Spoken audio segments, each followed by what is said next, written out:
Fale com Ele agora, erga a sua voz, erga a tua voz e fale com Ele.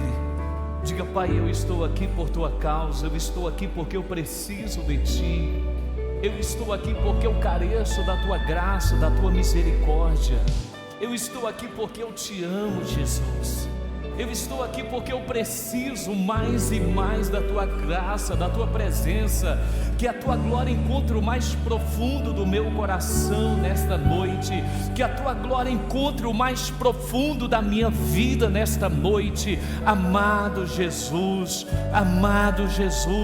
que este ambiente seja tomado pela tua glória. Que toda cadeia do inferno, Senhor, seja destruída. Que toda obra do diabo seja neutralizada, que toda enfermidade na alma, que toda enfermidade no corpo caiam por terra, em nome de Jesus. Que a unção e a graça de Deus tome este lugar, que a glória de Deus tome este ambiente, que a presença do Espírito de Deus alcance o mais profundo de cada coração, de cada vida, de cada um que aqui está nesta noite, em nome de Jesus, em nome de Jesus. Oh, aleluia. Erga a tua mão e de todo o coração declare: és fiel em todo tempo, em todo tempo, em todo tempo tu és tão bom. Com todo o fôlego que tenho, eu cantarei da bondade. Quero ouvir só a igreja.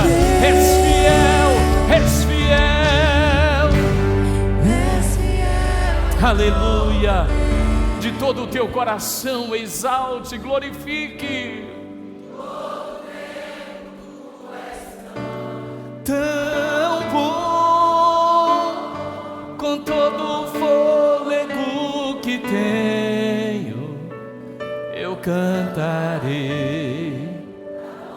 Aplauda aquele que é digno. Aleluia, aleluia, glória a Deus. Antes de você sentar, eu tenho uma notícia boa para você. Você quer saber agora ou depois? A chuva chegou. Pode assentar. Aleluia. Sejam todos bem-vindos, queridos. Que bom estarmos aqui mais uma vez para adorarmos, louvarmos, engrandecermos o nome do Senhor. E eu gostaria que você, mesmo sentado, feche os teus olhos mais uma vez e diga algo para Cristo. Diga algo que flui, que sai do seu coração nesta noite. Diga algo que está dentro de você. Talvez aquilo que você não teve oportunidade de falar nesse dia. Diga para Ele alguma coisa espontaneamente.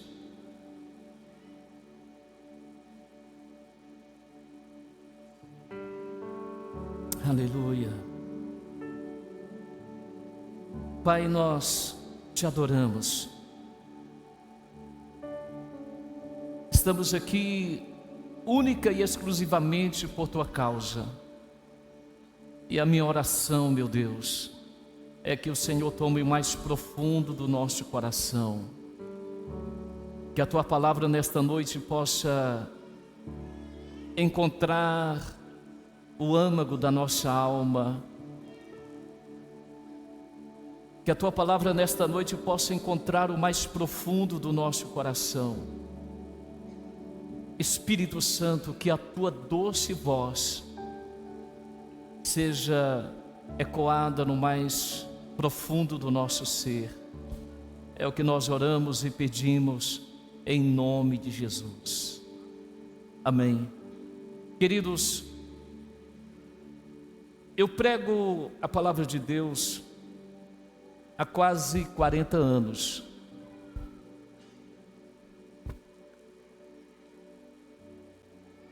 Eu fui ordenado a pastor há 33 anos.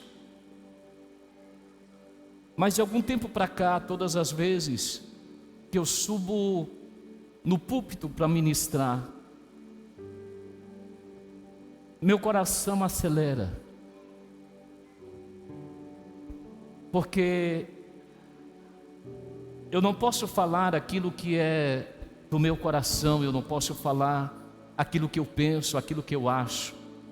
Eu preciso pregar puramente a palavra de Deus. E de alguns anos para cá isso tem pesado ao meu coração, porque eu não posso trazer outra coisa a não ser a palavra de Deus para vocês. Eu não posso ministrar outra coisa senão a palavra que é perfeita, a palavra que é pura, a palavra que salva, a palavra que liberta, a palavra que transforma.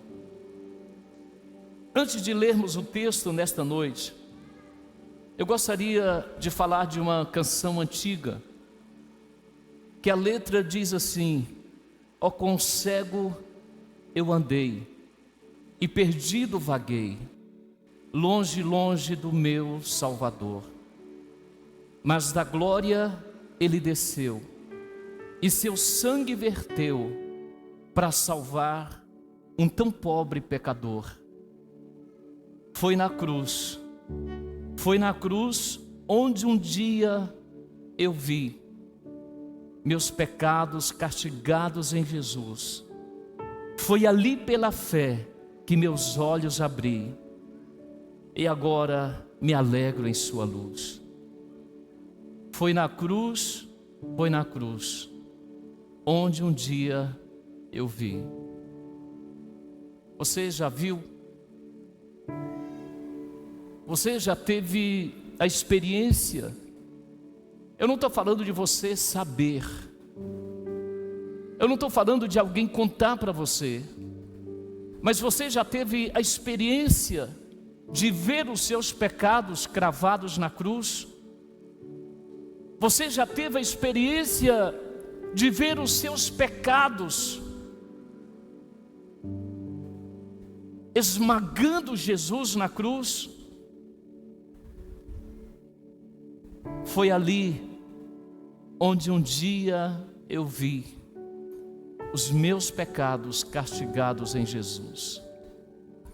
Isso aqui vai além de termos uma religião.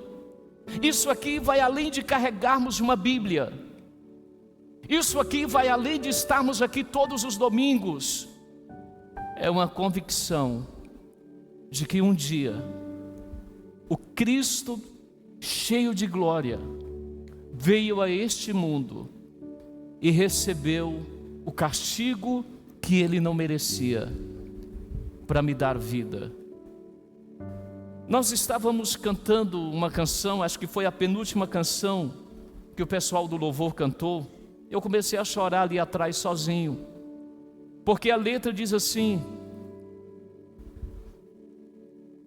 sei que é simples para um rei, mas não tenho nada além de um coração que canta aleluia. Quem é Jesus para você? Quem é Cristo para você? Nós estamos numa série intitulada Esperança. O que é a esperança para você? A esperança tem um nome, a esperança tem um endereço, a esperança é uma pessoa, é Cristo Jesus, aquele que morreu por nós ali na cruz, aquele que levou sobre si os nossos pecados na cruz, aquele que nos formou desde o ventre da nossa mãe.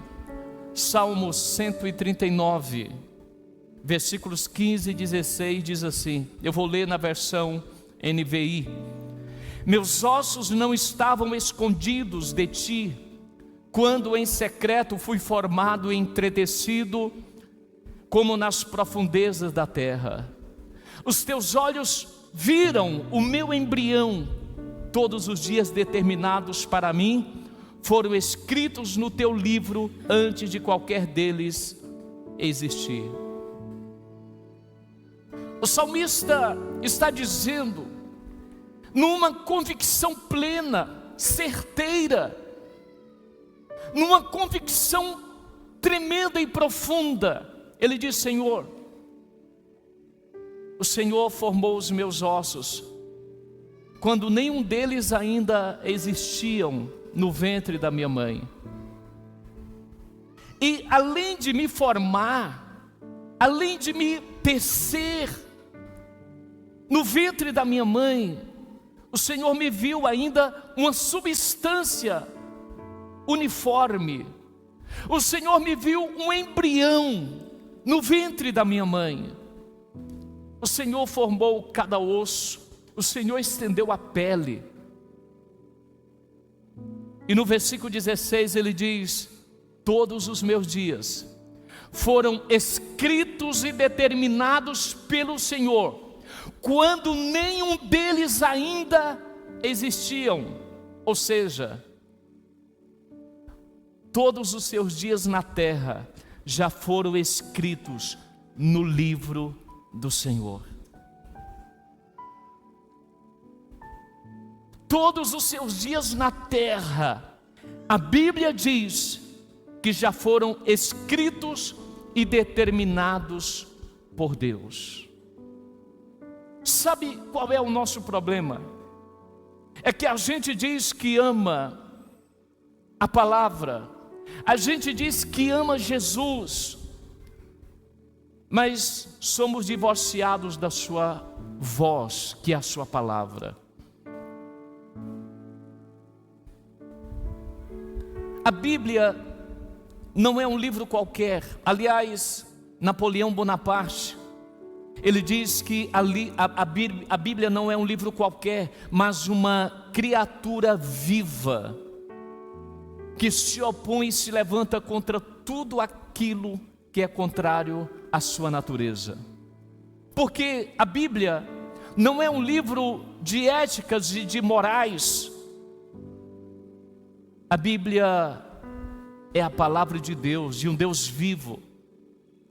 E se queremos conhecer mais a Deus, é necessário que mergulhemos nessas páginas. Agora voltemos para o texto. O que o salmista está nos trazendo aqui nesta noite? Em outras palavras, ele está dizendo que a nossa vida não é um acidente. Nós não somos um acidente. Ele está dizendo em alto e bom som que o nosso nascimento foi fruto de um plano eterno de Deus. O que o salmo está dizendo é que até que às vezes o meu nascimento não foi planejado pelos meus pais. Talvez o seu nascimento foi fruto de um erro dos seus pais, embora tenha sido um erro dos seus pais, mas no coração de Deus já era um plano relacionado a você. Porque ser humano nenhum tem o poder de fazer outra pessoa. Aliás, quando seus pais tiveram a relação sexual, eles nem sabiam se iam fazer um menino ou uma menina, um homem ou uma mulher. Mas Deus já sabia, porque o seu nascimento foi um plano divino, um plano eterno, planejado por Deus. Você não é um acidente, você foi gerado por Deus para um propósito. Você foi feito por Deus e para Deus. Talvez nesse momento você esteja vivendo longe dele. Talvez nesse momento você está vivendo para si mesmo. E talvez por causa disso a sua vida está dando tudo errado. Porque você não foi feito para si mesmo. Você não foi feito para realizar os seus caprichos e viver os seus propósitos terrenos apenas. Você foi feito para um propósito eterno. Você foi feito para algo maior. É o que o texto está nos dizendo. Nenhum dos dias ainda sem existir, mas já foram escritos e determinados por Deus. Talvez você diga: eu fui fruto de um adultério do meu pai, um adultério da minha mãe. Mas deixa eu falar algo para você. Talvez você foi rejeitado, abusado, desprezado, maltratado. Isso é a notícia ruim mesmo. Isso é para jogar você para baixo mesmo. Mas saiba, esta não é a única notícia sobre a sua vida. A única e melhor e perfeita notícia para a sua vida é que você é um plano de Deus. Não existem nascimentos não planejados por Deus. Talvez até uma gravidez não planejada, uma gravidez não desejada, mas mesmo assim não existem nascimentos não planejados por Deus. Você é fruto de uma ação de Deus. Talvez os seus pais te rejeitaram. Podem até existir pais ilegítimos, mas não existem filhos ilegítimos. Amém? E eu quero falar rapidinho para você de 5 verdades que a cruz nos revela, que a cruz nos mostra. 5 verdades que através de Jesus Cristo nós podemos nos apropriar e viver esta verdade. A primeira é: Deus revela o amor dele por você através de Cristo. A cruz é a prova maior do amor de Deus. A Bíblia diz que a cruz é o encontro da feiura da morte com a beleza do amor. É onde o mais alto grau de misericórdia e amor foi revelado. Um Deus todo-poderoso, um Deus majestoso, um Deus eterno, foi capaz de descer no mais profundo lamaçal, no mais profundo estágio, por causa de mim e de você. Olha o que diz Romanos 8, 37 a 39. Mas em todas essas coisas somos mais que vencedores. Quantos são mais que vencedores? Diga glória a Deus. Em todas essas coisas somos mais que vencedores por meio daquele que nos amou. Querido, será que isso não enche o nosso coração de esperança? Será que isso não mexe conosco? Será que isso não nos tira de um lugar de tristeza, de angústia, e nos leve a um nível de esperança e vitória? Versículo 38, porque eu estou convencido de que nem a morte, nem a vida, nem anjos, nem demônios, nem o presente, nem o futuro, nem quaisquer poderes, nem altura, nem profundidade, nem qualquer outra coisa na criação será capaz de nos separar do amor de Deus que está em Cristo Jesus, o nosso Senhor. Nada poderá nos separar deste amor, nada poderá nos remover. Por mais que as coisas estejam difíceis na sua vida, por mais que você esteja passando momentos difíceis na sua vida, saiba que em todas estas coisas que você está passando, você é mais que vencedor, porque alguém foi capaz de descer dos céus, morrer numa cruz, para nos dar vida e vida em abundância. A segunda coisa que Deus fez através de Cristo foi nos perdoar. Salmo 103:3 diz: é Ele que perdoa todos os seus pecados. Quantos são pecadores? Diga amém.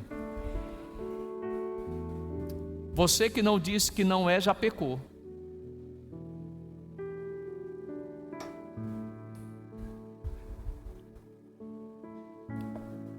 Mas Ele perdoa os nossos pecados. Deixa eu falar algo para você. A graça veio para salvar todos os homens. A graça é uma porta que se abriu para alcançar todas as pessoas. A graça se mostrou salvadora a todos os homens. A salvação é de graça. Agora deixa eu falar algo para você. Andar com Jesus requer um preço. Aí onde muitas pessoas ficam para trás, a graça se revelou na cruz por nós. Quem crê será salvo. Mas agora, se você quer progredir, desenvolver esta salvação, tem que renunciar. Tem que renunciar ao pecado. Tem que renunciar à mentira. Tem que renunciar àquelas mentiras do gasto, do dia a dia. Tem que renunciar, meu filho. Jesus diz que aquele que quer segui-lo tem que negar-se a si mesmo, tomar a sua cruz e segui-lo. Seguir Jesus é o maior e mais fascinante projeto de vida. Agora existe um preço. Existe um preço, que é renunciar à nossa vida. Quem quiser salvar a sua vida, perdê-la. Deus quer nos tirar de nós mesmos. Deus quer nos tirar de velhos hábitos, de coisas que carregamos ao longo da vida. Mas Deus quer tirar a nós de nós mesmos e assumir as rédeas da nossa história. Agora, para isso, eu preciso me oferecer como sacrifício vivo. Você lembra o que diz Romanos capítulo 12? Rogo-vos, pois, irmãos, pelas misericórdias de Deus, que apresenteis vossos corpos como sacrifício vivo, santo e agradável a Deus, que é o vosso culto racional. E não vos conformeis com este século, com este mundo, mas transformai-vos pela renovação da vossa mente, para que experimenteis qual seja a boa, agradável e perfeita vontade de Deus. Quer experimentar a vontade de Deus na sua vida? Negue-se a si mesmo, entregue o seu coração, sem reservas, porque a maioria de nós diz que ama Jesus, diz que ama a Deus, mas como já disse, é divorciado da sua palavra. E se queremos conhecer a Cristo, olhemos para as Escrituras, busquemos a Deus, busquemos Cristo nas Escrituras. Então a segunda coisa é que Ele nos perdoou. Na cruz, em Cristo Jesus, fomos perdoados. Agora eu preciso viver em santidade, porque sem santidade ninguém verá a Deus. Somente os limpos de coração. E por mim mesmo eu não sou capaz de ter um coração limpo se não for através da cruz. Por isso que o cristianismo é a única religião que requer humilhação. Ninguém é totalmente bom, ninguém é perfeito, ninguém é capaz se não for através da cruz de Cristo. A terceira coisa é que Ele nos cura. Olha o que diz o Salmo 103:3. Ele perdoa todos os nossos pecados e sara todas as nossas enfermidades. Enfermidades da alma. Queridos, nós vivemos num tempo em que antigamente era só pessoas mais velhas. Agora crianças estão sendo tomadas pela ansiedade, pelo medo. Crianças estão sendo tomadas pela angústia. Nós vivemos tempos difíceis. Nós vivemos tempos difíceis. Aliás, a Bíblia já nos orienta que nos últimos dias seriam difíceis. E a ansiedade tem tomado os corações das pessoas. Spurgeon diz que a ansiedade ela não resolve o problema de amanhã, ela apenas rouba a paz de hoje. Pedro diz: não andeis ansiosos de coisa alguma, entregue a Ele as vossas ansiedades, porque Ele tem cuidado de vós, Ele tem cuidado de você, Ele tem cuidado de você. Não andeis ansiosos de coisa alguma, entregue a Ele. A quarta coisa que a Bíblia diz que através de Jesus, Deus fez por nós, foi nos resgatar do império das trevas e nos transportar para o reino do Filho do seu amor. Olha o que diz Colossenses, capítulo 1, verso 13 e 14.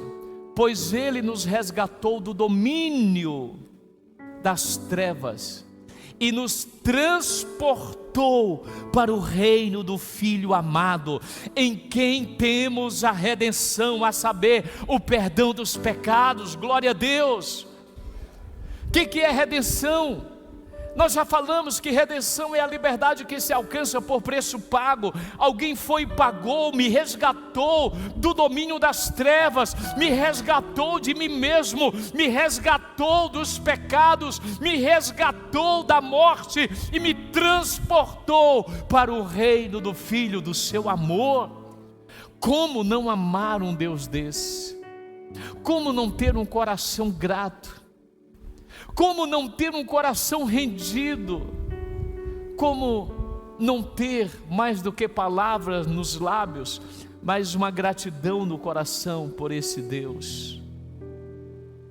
Como não acordar pela manhã e falar: obrigado, Jesus? Como não levantar pela manhã e falar: obrigado, Senhor? Como não nos render totalmente a Ele? Gálatas diz que Ele nos redimiu da maldição. Havia uma maldição sobre você, havia um espírito de morte rondando a tua vida, havia uma sentença de morte sobre você, mas a cruz, pela cruz, através de Cristo, Ele nos resgatou. A dívida foi paga, a dívida foi paga. Você é liberto pelo sangue do Cordeiro. A quinta coisa, através de Jesus, Deus fez por nós. Ele nos deu um plano para nós. Aliás, Deus tem um plano para a sua vida. Efésios capítulo 1, verso 11 diz: nele fomos também escolhidos. Deixa eu falar algo para você. Você não foi escolhido aleatoriamente. Não, Paulo diz que Deus olhou para Cristo, para o Filho amado, Cristo, e nos viu nele. Por isso que João vai dizer que veio para o que era seu, mas os seus não o receberam. Mas a todos quantos o receberam, deu-lhes o poder de serem feitos filhos de Deus, a saber, aos que creem no seu nome. Quantos creem no nome de Jesus? Nós fomos escolhidos nele, em Cristo Jesus. Por isso, meu amado irmão, não há salvação, não há salvação em nenhum outro nome, nem no céu, nem na terra, nem debaixo da terra.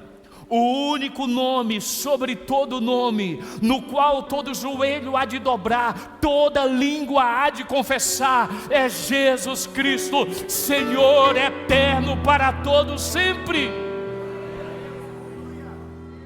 Lá em Apocalipse, não precisa abrir, mas a Bíblia diz que João estava numa crise terrível, porque ele viu alguém sentado no trono, e ele diz que na mão daquele que estava sentado no trono havia um livro, ao todo selado com 7 selos, escrito por dentro e por fora. E alguém proclamava em grande voz: quem é digno de abrir o livro e os seus 7 selos? João tem a visão de alguém sentado no trono. E a Bíblia vai dizer que João tem um sentimento de tristeza, porque naquele livro estava a sua história, a sua história. Naquele livro estava a minha história, a história de toda a humanidade. Naquele livro estava o seu futuro, o meu futuro. E ele chorava muito. Ele diz que olhou e não viu ninguém digno de abrir os selos para abrir o livro. Aí ele diz assim: e eu chorava muito, porque ninguém foi achado digno de abrir o livro. E ele estava de joelhos chorando. E ele diz, de repente alguém toca no ombro dele e diz: não chores, eis que o leão da tribo de Judá, a raiz de Davi, venceu para abrir o livro e os seus 7 selos. Querido, o leão da tribo de Judá venceu para abrir. E ele diz assim: enquanto eu olhava, eu vi um semelhante como cordeiro.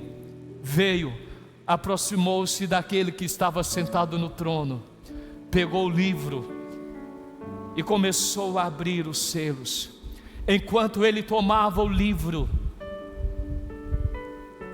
e começou a abrir os selos, ele diz que os 24 anciãos que estavam diante do trono se ajoelham.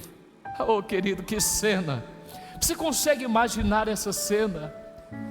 Os 24 anciãos se prostram e começam a cantar. Abra sua Bíblia aí.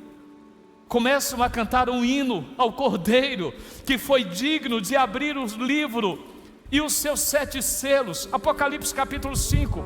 Abra aí, eu vou ler na versão revista e atualizada.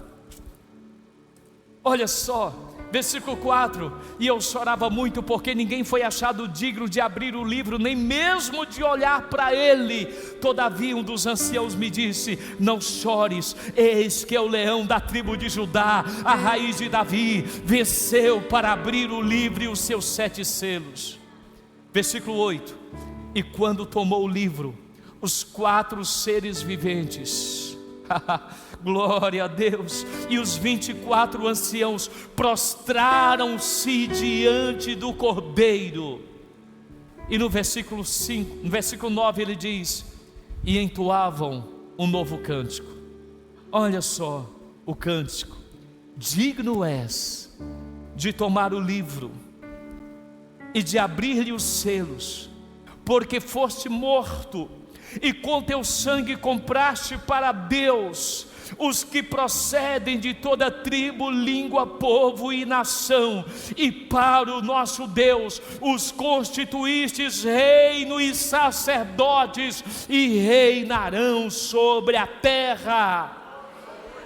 Queridos, escute: reino de sacerdotes. Eu e você somos chamados como sacerdotes para ministrar a Deus e as pessoas.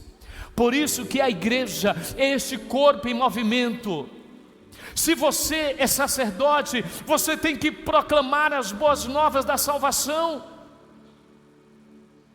Não tem como a gente descobrir as boas novas da salvação e ficar calado e emudecer a voz. João tem uma visão de uma multidão inumerável, de toda tribo, língua, povo e nação. E ele diz assim: todos eles são um reino de sacerdotes que foram comprados para Deus. Você tem um dono, você tem um Senhor. Por mais que as coisas estejam difíceis na sua vida, por mais lutas que você tenha passado, talvez a enfermidade, talvez a morte, talvez a tristeza, talvez a angústia no seu coração, saiba, Deus tem um plano para a sua vida. fomos escolhidos em Cristo Jesus e fomos predestinados conforme o plano daquele que faz todas as coisas segundo o propósito da sua vontade. E a sua vida jamais terá sentido, escute, a sua vida jamais terá sentido se você estiver desconectado de Deus. Vou repetir, a sua vida jamais terá sentido se você estiver desconectado de Deus, dos propósitos de Deus. Ser cristão é muito mais do que frequentar um culto, é muito mais do que participar de um culto, é muito mais do que frequentar igreja. Igreja não é um lugar para se frequentar, igreja é uma família para se pertencer.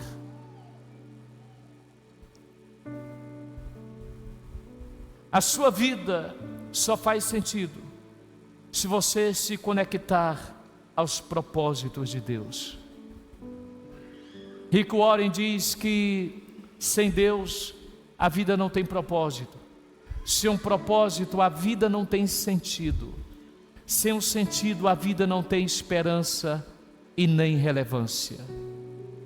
Nós viemos dele, vivemos para ele e voltaremos para ele. Você sabe qual o plano de Deus para a sua vida? Ninguém fez o que ele fez por você. Ele se entregou completamente por você. E por que você ainda resiste? Por que você ainda não se conecta? Por que você ainda está tão distante deste amor? Talvez você está com o coração tão vazio. Talvez você esteja com o coração tão morno, tão distante. Esta é a noite de você clamar para que a graça dele te alcance. Porque muitas vezes a questão é que fazemos escolhas erradas. Talvez muitas coisas deram errado na sua vida por causa de escolhas erradas. É tempo de voltarmos para Deus e de ter arrependimento no nosso coração, porque nas nossas buscas nós seremos encontrados pela sua graça. Talvez você tenha buscado em tantos lugares, talvez você tenha batido em tantas portas. Continue buscando, continue batendo, porque quanto mais você busca, vai chegar o tempo de a graça dele te encontrar, te invadir e te tocar. Se você quer saber o quão grande é o amor de Deus, olhe para a cruz. A cruz é a mais eloquente prova de que não há limite para o que Deus está disposto a fazer para salvar pecadores. Se um Deus santo, um Deus poderoso, um Deus magnífico, um Deus tremendo, um Deus excelso, um Deus grande, foi capaz de se humilhar, de descer no mais profundo estágio do ser humano, para nos encontrar, o que mais nós queremos? O que mais nós precisamos? O que mais você deseja alcançar, senão a totalidade deste amor? Porque quanto mais você busca das águas, as águas barrentas, enquanto você busca as cisternas rotas que não retêm água, o Senhor tem águas vivas para derramar sobre você, sobre o seu coração, sobre a sua alma. Ainda há esperança, ainda há sangue, ainda há cruz. Ó, quão cego eu andei e perdido vaguei, longe, longe do meu Salvador. Mas da glória ele desceu e seu sangue verteu para salvar um tão pobre pecador. Foi na cruz, onde um dia eu vi meus pecados castigados em Jesus. Foi ali pela fé que meus olhos abri, e agora me alegro em sua cruz, em sua luz. Oh, quão cego andei e perdi. Fique de pé. Longe, longe.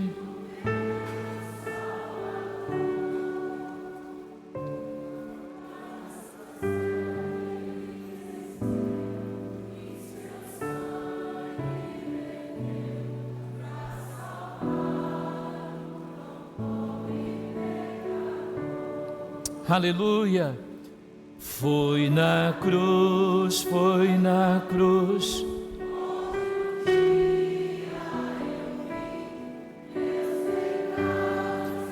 castigados, aleluia. Foi ali pela fé que os meus olhos abri.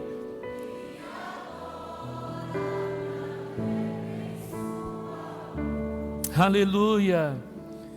Eu ouvia falar dessa graça sem par que do céu trouxe nosso.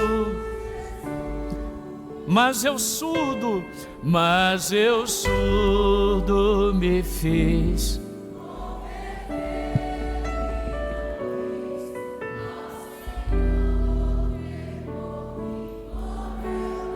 Se você puder levantar as suas mãos.